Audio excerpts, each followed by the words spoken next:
Hello दोस्तों, आप सभी का स्वागत है मेरे यूट्यूब चैनल में। आज की कहानी है साइको आशिक भाग 38। आहिर ने पलट के इनाय को देखा जो डरी सहमी सी उसके पीछे खड़ी थी। आहिर ने बिना कुछ सोचे उसका हाथ पकड़ लिया। उसकी पकड़ में एक अजीब सी बेचैनी थी, जैसे वो खुद भी नहीं जानता था कि वो क्या कर रहा है। डरो मत, उसकी आवाज़ धीमी थी मगर उसमें एक भरोसा था। कोई तुम्हें कुछ नहीं करेगा, चलो अंदर चलते हैं। इनाय की आंखों में नमी उतर आई। उसने आहिर के हाथ को कसकर पकड़ लिया, जैसे वही उसकी आखिरी डोर हो। वो उसे लेकर अंदर की तरफ बढ़ ही रहा था कि रुक जाओ। आहिर अपर्णा उसके सामने आकर खड़ी हुई। उसकी आंखों में कुछ ऐसा था जो किसी तूफान से कम नहीं था। जानना चाहते हो मैं इस लड़की को यहाँ से क्यों नहीं रहने देना चाहती? उसकी आवाज़ में जहर घुला हुआ था। जानना चाहते हो हम सब इससे इतनी नफरत क्यों करते हैं? आहिर की भौहें सिकुड़ गई। उसने अपर्णा की तरफ देखा।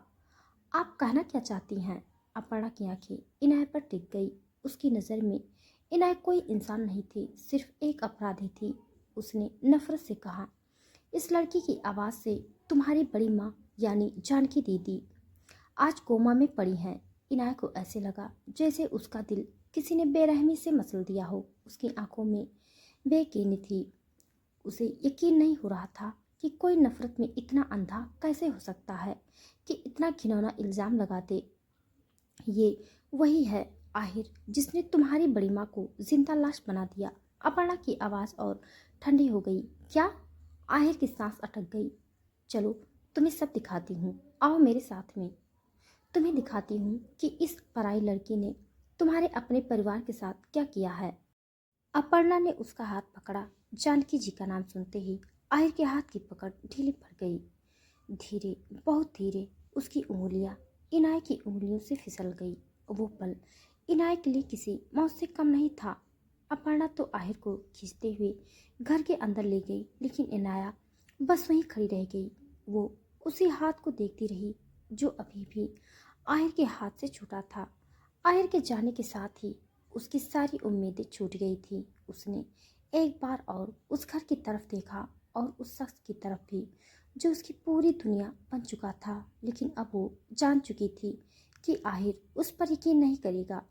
उन दोनों का रिश्ता उसी पल खत्म हो गया था जब आहिर ने उसे पहचानने से इनकार किया। जिस पल उसकी याददाश्त गई, उसी पल उनका रिश्ता भी टूट गया।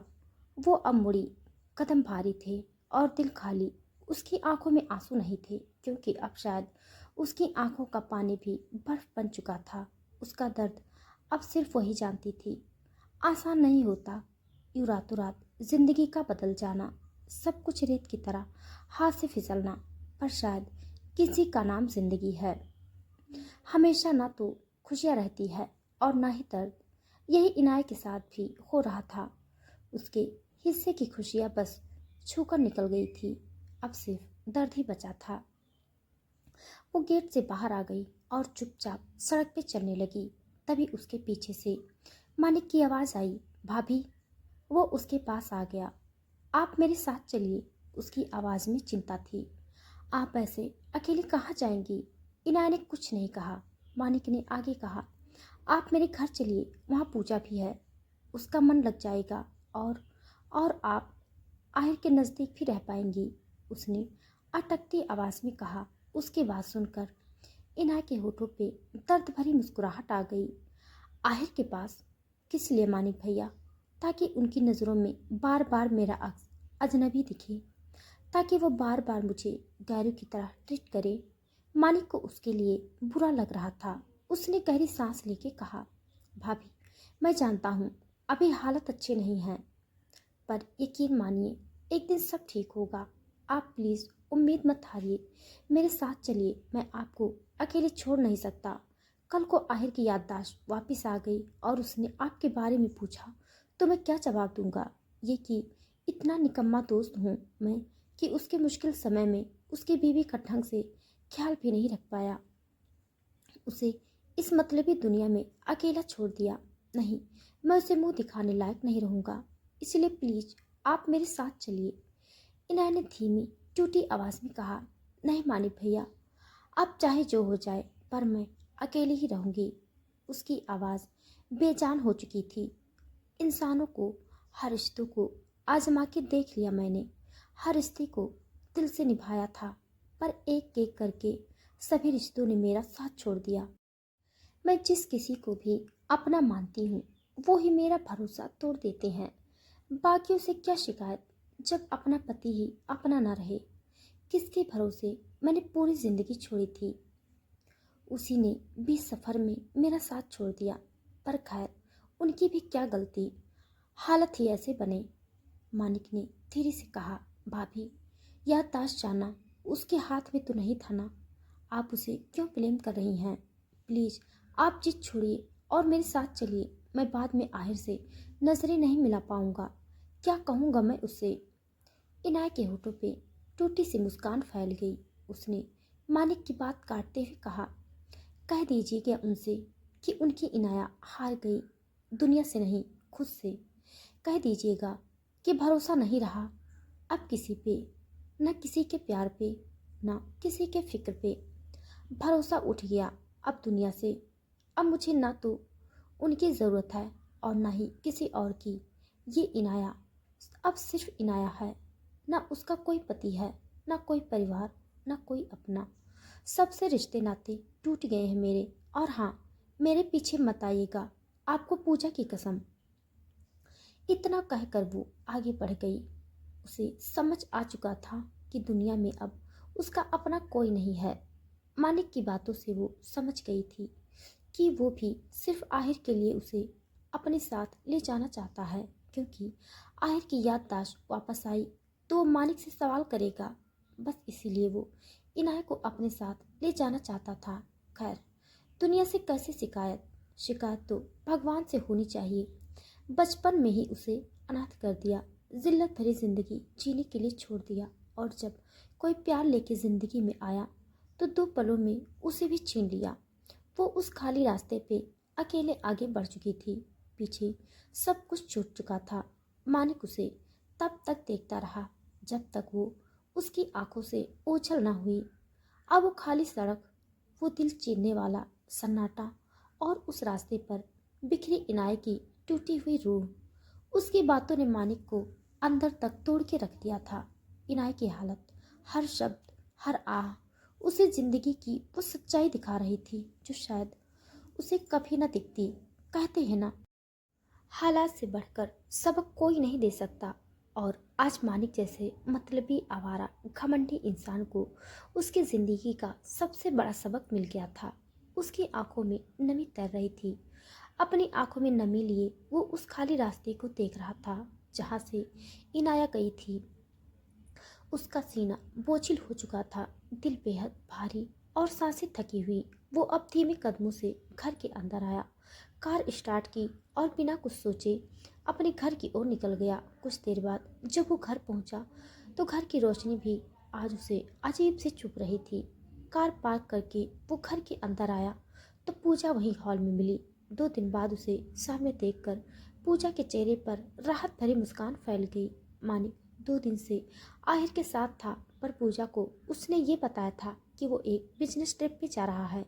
इसलिए पूजा ने उसके आते ही मुस्कुराते हुए कहा, आ गए आप? कैसी रही आपकी बिजनेस ट्रिप? सब अच्छे से तो हो गया ना? कहते हुए वो खामोश हो गई। उसकी मुस्कान चम गई। उसकी नज़र मानिक की आंखों पर पड़ी। वो आंखें जो हमेशा कठोर और दुनिया से बेपरवाह रहती थी, आज फीकी हुई थी। मानिक की आंखों में नमी देखकर पूजा का दिल थक से रह गया। वो घबराकर उसके पास आई और उसका चेहरा अपने हाथों में थाम लिया और बेहद फिक्र भरी आवाज में कहा, मानिक, क्या हुआ? उसकी आवाज कांप गई। आप रो क्यों रहे हैं? मानिक ने कुछ पल खामोशी से पूजा की आंखों में देखा, जहाँ कोई चालाकी नहीं थी, कोई धोखा नहीं था, सिर्फ मासूम इश्क था।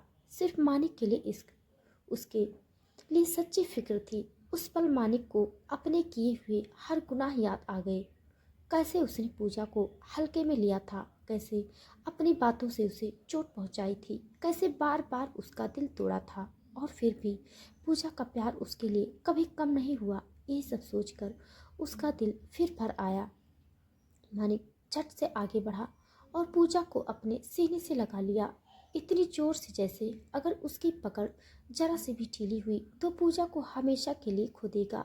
उसकी सांसें कांप रही थी और उसकी आंखों से आंसू बहने लगे। वहीं मानिक को इस हालत में देखकर पूजा की भी आंखों में आंसू आ गए।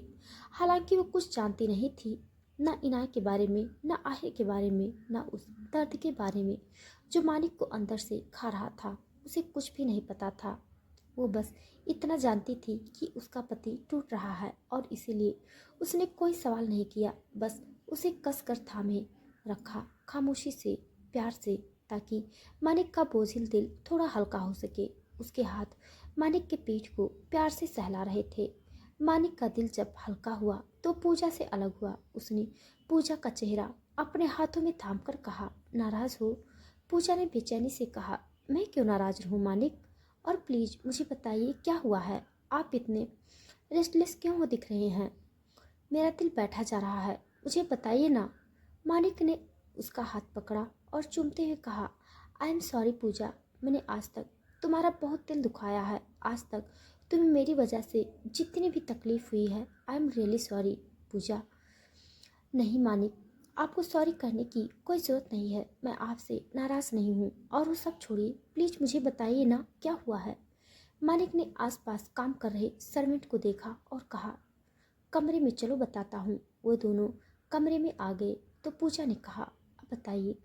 मानिक ने गहरी सांस ली और उसे आहिर इनाय के बारे में सब कुछ बताया। आहिर के प्लेन क्रैश से लेकर इनाय का सब छोड़कर चले जाने तक सब सुनने के बाद पूजा धड़ाम से बेड पर बैठ गई। उसने कांपती आवाज में कहा, इनाया। उसकी आंखों में आंसू भर आए। कहाँ होगी वो? कैसी होगी? कैसे संभालेगी वो खुद को? कैसे रहेगी अकेली? नहीं मानिक, उसने अपने आंसू पोंछे और बाहर की तरफ बढ़ते हुए कहा, चलिए हम उसे ढूंढते हैं और हमारे घर पे ले आते हैं। मानिक ने उसे रोका। पूजा, तुम्हें क्या लगता है मैंने उसे रोका नहीं? मैंने बहुत कोशिश की पर वो रुकना नहीं चाहती थी। उसकी आंखों में जो उदासी, जो घुटन मैंने देखी है वो तुम नहीं देख पाई। उन्हें कुछ दिनों तक अकेले ही रहने दो। वो सब छोड़कर जाना चाहती है, वो अकेले रहना चाहती है। हम कोई नहीं होते रोकने वाले। वैसे भी पहली बार आहिर के प्यार ने उन्हें हील किया था, पर इस बार उन्हें खुद से हील होने दो। एक बार वो खुद से ठीक हो गई ना, तो फिर इस दुनिया में कोई ऐसी ताकत नहीं होगी जो उन्हें तोड़ पाएगी। उन्हें अकेले मजबूत होने दो। पर मानिक, पूजा ने रोते हुए कहा। मानिक ने उसे समझाते हुए कहा, पूजा, तुम हमेशा कहती हो ना कि भगवान ने सबकी किस्मत ऑलरेडी तय कर रखी है। भगवान ने जिन्हें भी जन्म दिया है इस दुनिया में सबका इंतज़ाम कर रखा है। तो भाभी का भी कहीं ना कहीं इंतज़ाम जरूर किया होगा। भले ही दुनिया ने साथ छोड़ दिया, पर यकीन मानो भगवान उन्हें अकेला नहीं छोड़ेंगे। उन्होंने ज़रूर कुछ अच्छा ही सोचा होगा भाभी के लिए।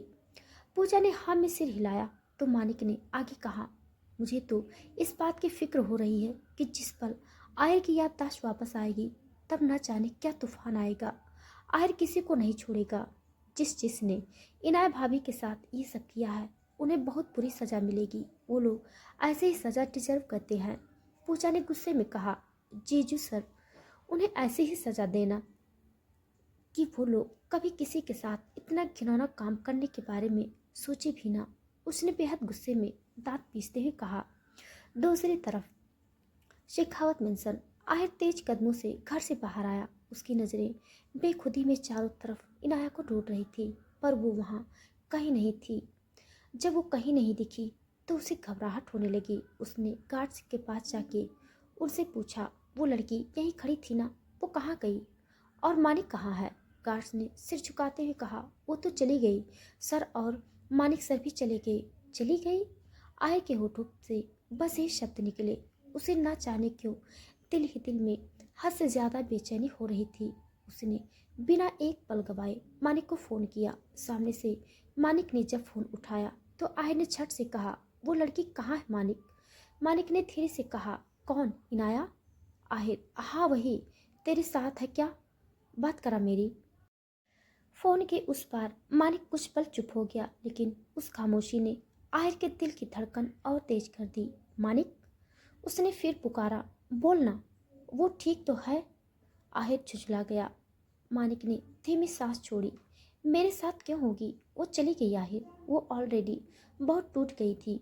और तेरी छोटी माँ ने इतना घटिया इल्ज़ाम लगाया उस पर कि उसकी वजह से तेरी बड़ी माँ कोमा है। ऐसे में वो वहाँ रहकर करती भी क्या? आहिर की उंगलियाँ फ़ोन पे फिसल गई। छोटी माँ चाहे जो भी इल्ज़ाम लगाए, पर मैंने यकीन तो नहीं किया, आहिर ने कहा तो।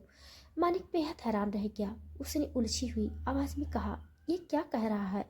मुझे कुछ समझ नहीं आ रहा। अरे, मैंने किसी पे यकीन नहीं किया, भले ही छोटी माँ कुछ भी कहे, पर मैंने नहीं माना। मुझे पता था कि उसने कुछ नहीं किया। उसे एटलीस्ट एक बार मुझसे बात तो करनी चाहिए थी ना। मैं कहता उससे कि भले ही किसी और को हो या ना हो, मगर मुझे पूरा भरोसा है उस पर। वो ऐसे कैसे मुझे बिना बताए चली गई? मुझे एक बार मिलना भी ज़रूरी नहीं समझा उसने? कहते हुए आहिर बेचैनी से भर गया। उसका दिल काफ़ी भारी हो गया था। भले ही उसे अपनी इनाया याद नहीं थी, पर उसका असर आहिर के दिल पे आज भी उतना ही था। तो क्यों एक पराई लड़की के लिए इतना बेचैन हो रहा है? मानिक ने पूछा, जिस पर आहिर खामोश हो गया। उसके पास इस सवाल का कोई जवाब नहीं था। उसे खुद नहीं पता था कि आखिर क्यों वो इनाय के लिए इतना परेशान हो रहा है, क्यों उसके दिल में उसके लिए इतनी बेचैनी बढ़ रही है। आय ने खोए हुए कहा, पता नहीं क्यों वो पराई नहीं लगती। उसकी आंखों में वो दर्द था जिसे देखना जाने क्यों मेरे सीने में आग सी लग गई थी।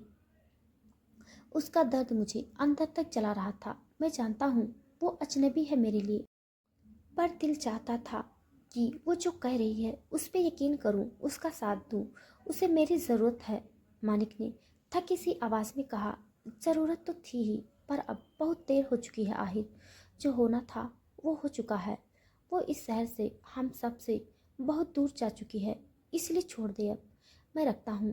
उसने फ़ोन रख दिया, पर आहिर के कानों में अभी भी वो बातें गूंज रही थी। वो इस शहर से, हम सब से बहुत दूर जा चुकी है। उसका दिल बोझ से भर गया। उसने अपने सीने पे हाथ रखा और गार्डन की तरफ बढ़ गया। उसको पता नहीं क्यों आज का माहौल काफ़ी सूना सूना लग रहा था, जैसे एक पल में किसी ने उसके जिस्म से जान खींच ली हो। उसे अंदर से बहुत खाली लग रहा था। वो एक दिन शेड में आके सोफे पे बैठ गया। उसके कानों में इनाया की बातें चल रही थी। मैं इनाया हूँ, आपकी पत्नी। आप मुझे नहीं पहचान रहे आहिर? आप ऐसे नहीं हो सकते। आप मेरे आहिर हैं ना? मैं यहाँ से कहीं नहीं जाऊँगी। उसके दिमाग में यही सारी बातें रिपीट पे रिपीट चलने लगी। जब ये आवाज़ें बहुत ज़्यादा ही बढ़ गई तो आहिर ने अपने कानों पे हाथ रख लिया, पर आवाज़ें रुकी नहीं। बस, आहिर चीख उठा।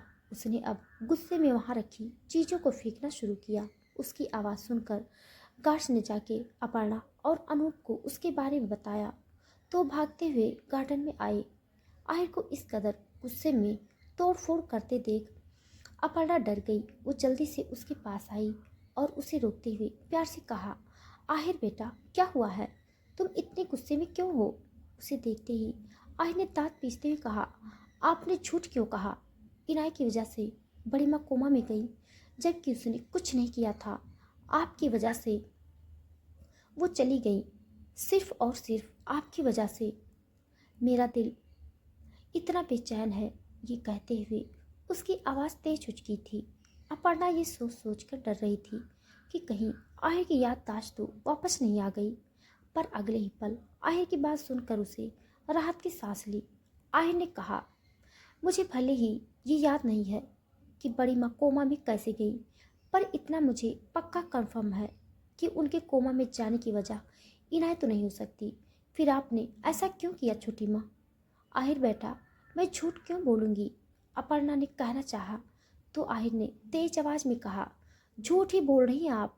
मैं नहीं जानता छोटी माँ कि आप उससे इतनी नफरत क्यों करती हैं, क्यों आपने उस पर झूठा इल्ज़ाम लगाया, पर इतना ज़रूर जानता हूँ कि उसने कुछ नहीं किया, वो बेकसूर है। अपर्णा को उसका गुस्सा देखकर डर लग रहा था। उसने आहिर को शांत करते हुए कहा, अच्छा ठीक है आहिर, हम इस बारे में बाद में बात करते हैं। बेटा, अभी के लिए प्लीज शांत हो जाओ। अभी भी इतने बड़े एक्सीडेंट से बाहर आए हो तुम। इतना गुस्सा करना तुम्हारी सेहत के लिए अच्छा नहीं है। अपने लिए ना सही, अपने परिवार के लिए शांत हो जाओ बेटा। आहिर ने गुस्से में कुछ कहना चाहा, पर कहता उससे पहले ही अपर्णा ने कहा, तुम्हें तुम्हारी बड़ी माँ की कसम। उसके कहते ही आहिर की मुट्ठियाँ कस गई। वो बेहद गुस्से में वहाँ से जाने लगा, पर तभी कुछ सोचते ही उसके कदम रुक गए। उसने पलट के अपर्णा को देखा और सवालिया लहजे में कहा, इनाया खुद को मेरी बीवी क्यों बोल रही थी? क्या मैं सच में हमारी शादी हुई थी? मुझे तो कुछ याद नहीं है, पर आपको तो सब पता होगा। और हाँ, फिर से झूठ मत बोलिएगा। आप बचपन से जानती हैं मुझे झूठ से सख्त नफरत है। उसका सवाल सुनकर अपर्णा के होश उड़ गए। उसे बिल्कुल नहीं लगा था कि इतनी जल्दी आहिर ऐसा सवाल करेगा। तो दोस्तों, आज के लिए बस इतना। इसके आगे का भाग जानने के लिए आप सब मेरे साथ बने रहिए। मेरी कहानी आप सबको कैसे लग रही है कमेंट बॉक्स में ज़रूर बताइएगा। तब तक के लिए धन्यवाद।